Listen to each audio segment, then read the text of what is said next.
जय श्री कृष्ण जी। राधे राधे। आप सबको मेरा ढेर सारा राम राम और प्यार भरा नमस्कार। आज मैं आपको वैशाख स्नान की कहानी सुना रही हूँ। शास्त्रों में वैशाख मास को बहुत ही पुण्यदायी और फलदायी महीना माना गया है। वैशाख स्नान को बहुत ही पवित्र स्नान माना गया है।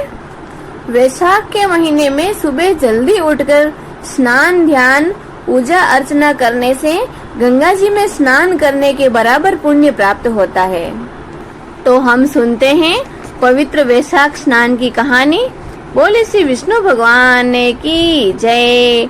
पवित्र मास वैशाख मास की जय।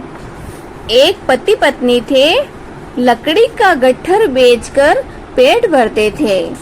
वैशाख का महीना आया, सब लोग वैशाख स्नान करने लगे तो उस लकड़हारे की पत्नी भी वैशाख नहाने लगी। पति रोज गट्ठर लाता, पत्नी उसमें से एक लकड़ी निकालकर एक तरफ रख लेती। वैशाख नहाकर आती, आंवला, पीपल, वट छींचती। ऐसा करते करते वैशाख का महीना पूरा हो गया। पत्नी नहा धोकर एक एक करके बचाई हुई लकड़ियों का गट्ठर बेचने के लिए गई।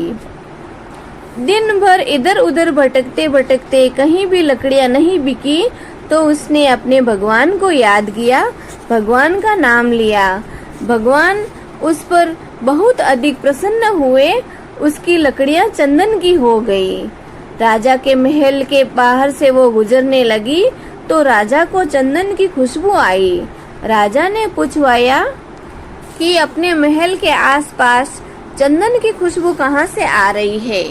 सिपाहियों के देखने पर वह औरत चंदन की लकड़ियों का गट्ठर लिए हुए निकल रही थी। यह बात सिपाहियों ने राजा जी से बताई तो राजा ने पूछवाया कि वह लकड़ियों की क्या कीमत लेगी। तो वह बोली कि जितना आप दें उतना ही सही है, जितनी आपकी इच्छा हो उतना दे दें, पर मुझे तो 5 ब्राह्मण जिमाने हैं, उनको जिमाऊं इतना सामान चाहिए। राजा ने अपने नौकरों के साथ 5 ब्राह्मण जिमे, जितना सामान उस लकड़हारिन के घर भिजवा दिया। दाल बाटी और चूरमा बनाकर ब्राह्मणों को जिमाया और दक्षिणा दी और ब्राह्मणों से आशीर्वाद लिया। दिन भर इधर उधर भटकते भटकते पत्ती का गट्ठर बिका नहीं तो उसको आने में देर हो गई। इधर ब्राह्मणों व भगवान के आशीर्वाद से उस लकड़हारे की झोंपड़ी महल में बदल गई और रसोई घर में 56 भोग बन गए। पति गट्ठर बेचकर आया तो उसे अपनी झोंपड़ी दिखाई नहीं दी तो उसने अपनी पड़ोसन से पूछा। पड़ोसन बोली कि तुम तो लकड़ियां बेचते रहते हो, तुम्हारी पत्नी स्नान, ध्यान, पूजा पाठ करती है, ब्राह्मण जिमाती है, बाकी तुम जानो भाई। इतने में उसकी पत्नी अपने पति की आवाज सुनकर बाहर आ गई। पति से बोली कि ये अपना ही घर है। पति को झोंपड़ी की जगह महल देखकर बहुत गुस्सा आया और बोला कि तूने कोई चोरी की या डाका डाला जो अचानक इतना सारा धन हो गया। कहाँ से आया यह धन, मुझे सच सच बताओ, नहीं तो मैं तुम्हें घर से बाहर निकाल दूंगा। तब वो बोली कि मैंने वैशाख स्नान किया, बड़ पीपल सींचा, उसका फल भगवान ने मुझे दिया है। ब्राह्मण जिमाने के लिए रोज आपकी लकड़ियों के गट्ठर में से एक लकड़ी निकालकर एक तरफ रख लेती थी। वो लकड़ियों का जो गट्ठर बना एक एक करके उन लकड़ियों का मैंने जो गट्ठर बनाया, भगवान की कृपा से वे लकड़ियां चंदन की हो गई। बेचने के लिए गई तो राजा ने गट्ठर मांगा और मैंने राजा से उस गट्ठर के बदले सूखा सामान मांगा, जिससे ब्राह्मण जिमाए। वो उनको दक्षिणा दी, ब्राह्मणों से आशीर्वाद लिया। ब्राह्मणों ने मुझे बहुत आशीर्वाद दिया, उसका फल भगवान ने हमें दिया है। तब पति को तसल्ली आई। दोनों पति पत्नी ने साथ बैठकर भोजन किया और महलों में वास किया।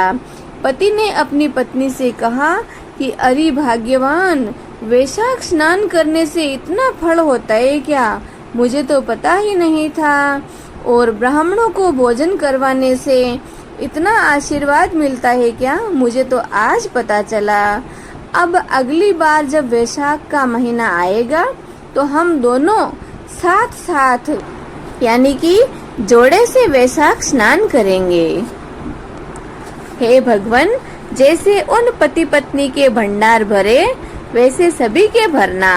कहानी कहने वाले, सुनने वाले और इसकी हुंकार लगाने वाले सभी के भंडार भरे हुए रखना। इसके बाद अब हम विनायक जी की कहानी सुनते हैं। बोलो श्री विनायक जी महाराज की जय। ये कहानी बड़ पिंपल सींचने वाले विनायक जी की कहानी है, तो इसे आप बड़ी श्रद्धा और भाव से सुनिए। बोलिए श्री विनायक जी महाराज की जय। एक माँ बेटी थी। वे रोज सूरज भगवान, विनायक जी, पथवारी माता, तुलसी माता, पीपल पूजा, वड़ देवता की पूजा करती थी, फिर भोजन करती थी। ऐसा करते हुए बहुत साल बीते। एक दिन बेटी को देखने वाले कोई रिश्तेदार आए। बुढ़िया माई ने कहा, मेरी बेटी के नियम बहुत अधिक है, जो ये नियम निभाएगा उसे ही मैं अपनी बेटी दूंगी। लड़के वाले ने कहा कि तुम्हारी बेटी के क्या नियम है? तब बुढ़िया ने सब बता दिया। लड़के वाले बोले, हम उसके नियम अच्छी तरह से निभा लेंगे। ऐसा कहने के बाद उसकी शादी हो गई और बेटी ससुराल आ गई। 4-6 महीने तक तो उसका नियम चलता रहा। एक दिन उनके घर में झगड़ा हो गया। सासू जेठानियां कहने लगी, ये बाद में आकर भी देव देव करती है और हम तो सारा दिन घर का ही काम करते हैं, सारा दिन काम हम ही क्यों करें? दूसरे दिन सवेरे छोटी बहू उठी और स्नान ध्यान से निवृत्त होकर पूजा करने को निकली। सासू जेठानी कहने लगी, अरे बहू कहाँ चली? कल इतना झगड़ा हुआ देखा नहीं क्या? घर के काम धंधे में ध्यान दो। बहू ने चोपड़ा और पूजा की थाली हाथ से नीचे रख दी और महल में जाकर सो गई। भूखी प्यासी 2-3 दिन तक सोती रही। भगवान को दया आ गई कि ये रोज मेरी पूजा करती है, तो फिर अब मैं इसके कष्टों को नहीं हरूंगा तो फिर मुझे कौन पूछेगा। भगवान उसके सपने में आए और बोले, सोती है या जागती है?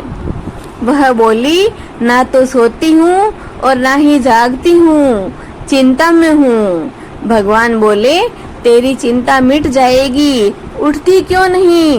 भोजन क्यों नहीं करती? खाना क्यों नहीं खाती? वह बोली, कैसे खाऊं? सासू बाहर जाने नहीं देती तो मेरी पूजा नहीं हो सकती। भगवान बोले कि तेरे तो घर में ही देवता है। वह उठी, कमरा खोला, अलमारी खोली तो देखती है कि श्री विनायक जी महाराज खेजड़ी के झाड़ के नीचे बैठे हैं।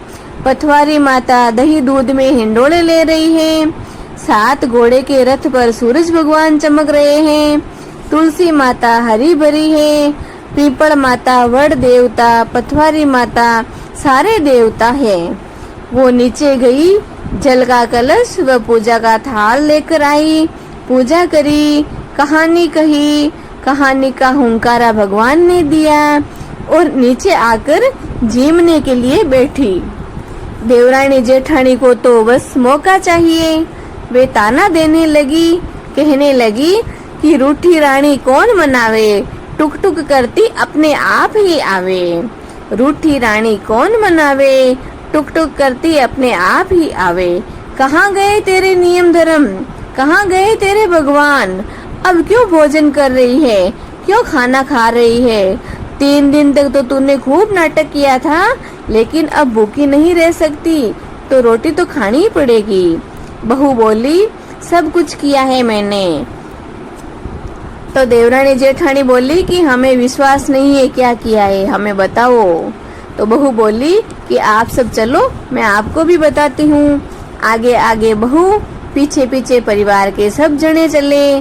कमरा खोल के अलमारी खोली तो देखा कि वहाँ पर विनायक जी महाराज खेजड़ी के झाड़ के नीचे बैठे हैं। पंथवारी माता दूध दही में हिंडोले ले रही है।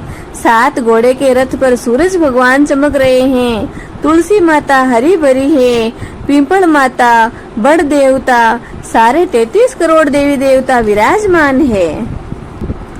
सासू उठकर बहू के पैर पड़ने लगी तो बहू बोली, सासू जी आप तो सब इन देवों के पैर पड़ो और मैं आपके पैर पड़ती हूँ। हे भगवान, जैसे उस बहू को दर्शन दिए वैसे सबको देना।